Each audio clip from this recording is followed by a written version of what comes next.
Hello friends, Joy की promise YouTube channel में आपका स्वागत है।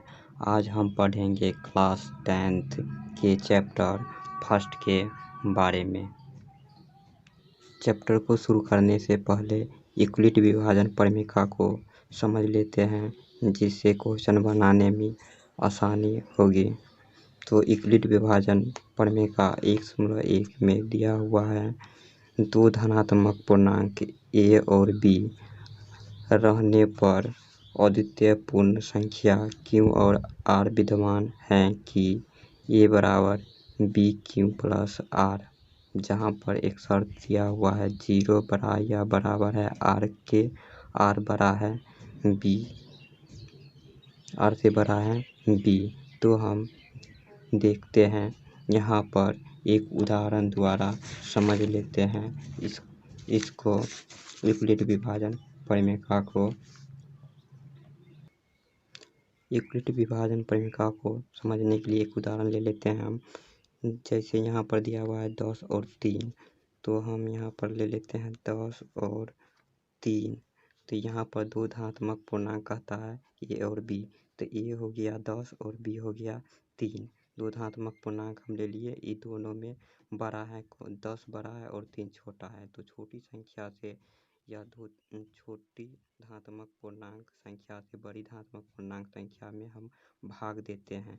तो हम 3 से जब भाग देते हैं 10 में, तो यह 3 का टेबल 3 बार पढ़ते हैं तो 9 आता है। तो 10 में से 9 जाएगा तो 1 हो जाएगा। यहाँ पर ये हमको दिया हुआ है, तो फर्स्ट स्टेप में हम देख लेते हैं यूक्लिड विभाजन प्रमेय में दिया हुआ है a बराबर होना चाहिए, a बराबर यहाँ पर होना चाहिए a बराबर b q प्लस r, मतलब r का मान 0 के बराबर होना चाहिए, तभी ये यूक्लिड विभाजन प्रमेय सिद्ध होगा। तो यहाँ पर r 0 के बराबर नहीं आया है। उससे पहले हम समझ लेते हैं, इसको a बोलते हैं, इसको b बोलते हैं, इसको q बोलते हैं, इसको r बोलते हैं। तो ये इसको a को हिंदी में भाज्य बोला जाता है। इसको ऐसे भी लिख सकते हैं, भाज्य बराबर होता है भाजक गुने भागफल प्लस शेष।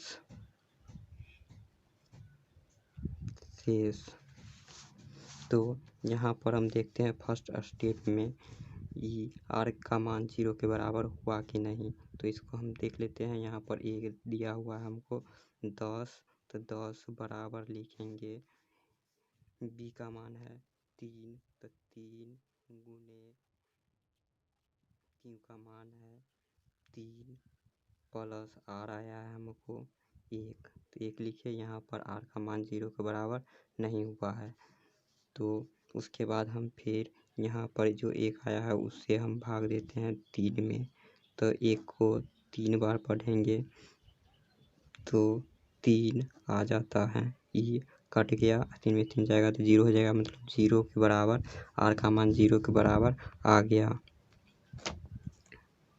तो हम इसको सेकेंड स्टेप में लिखेंगे, 3 हो गया भाज्य और 1 हो गया भाजक, मतलब b हो गया गुने 3 प्लस r का मान हो गया 0। यहाँ पर 0 3 में 3 गया था तो 0, तो e विभाजित हुआ है 1 से, तो यहाँ पर हो जाएगा HCF। इसका HCF बराबर 1 यहाँ पर लिख देंगे, अतः 10 और 3 का HCF बराबर 1।